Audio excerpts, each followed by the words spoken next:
రైతులందరికీ నమస్కారం. మా మిత్రుడు భూపెల్లి శ్రీధర్ గారు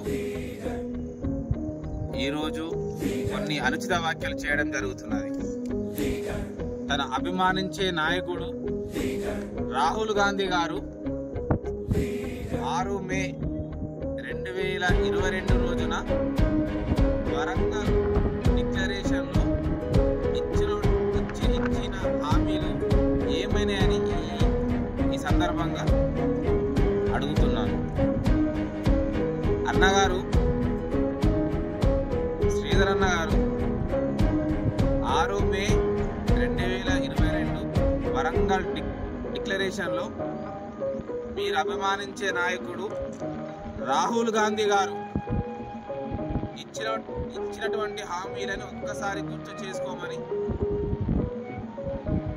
ఆ సభలో ఏం మాట్లాడిండు, తెలంగాణ రైతులకు ఎటువంటి హామీలు ఇచ్చిండు ఒక్కసారి గుర్తు చేసుకుని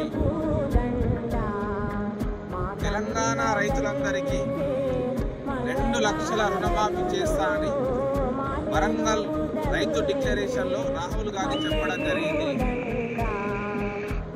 రండి తెలంగాణ మొత్తం తిరుగుదాం. శ్రీధర్ గారు ఆదిలాబాద్ నియోజకవర్గం మొత్తం తిరుగుదాం.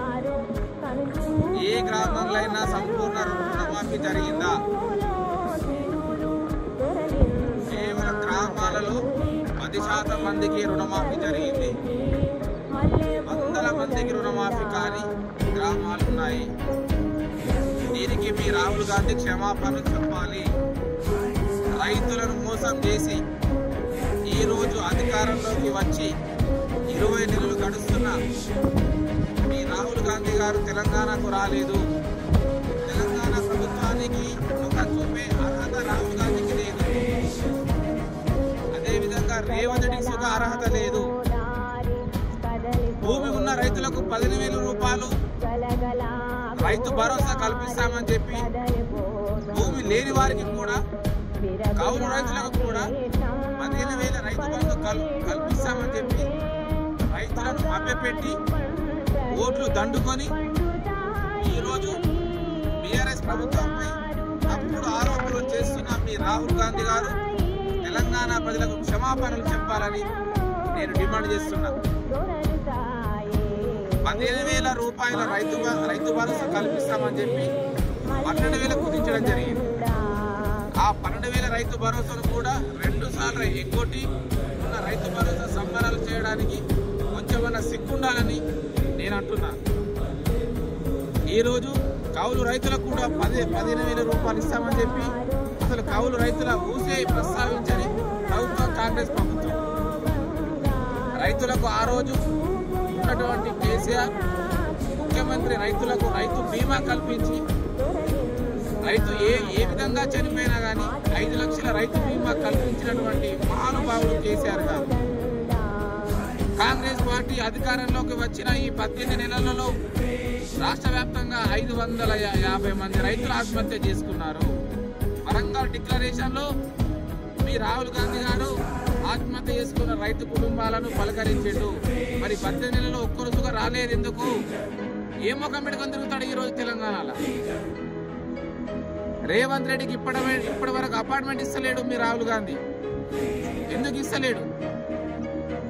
తెలంగాణలో ఇచ్చినటువంటి 420 హామీలు 26 గ్యారెంటీలతో ఈరోజు సోనియా గాంధీ కానీ, రాహుల్ గాంధీ గారు కానీ, ప్రియాంక గాంధీ గారి తెలంగాణలోకి రాని అడుగు పెట్టనసుగా సిగ్గుపడుతున్నారని మీకు తెలియజేస్తున్నాను. అదేవిధంగా ఉపాధి హామీలో పనిచేస్తున్న కూలీలందరికీ సంవత్సరానికి 12,000 రూపాయలు వేస్తామని చెప్పింది. ఎక్కడ ఎవరికి వేసిండ్రు? రండి గ్రామాలలోకి వెళ్దాం. భూమి లేని నిరుపేదలకు ఎవరికి డబ్బులు వేసిందో చూద్దాం.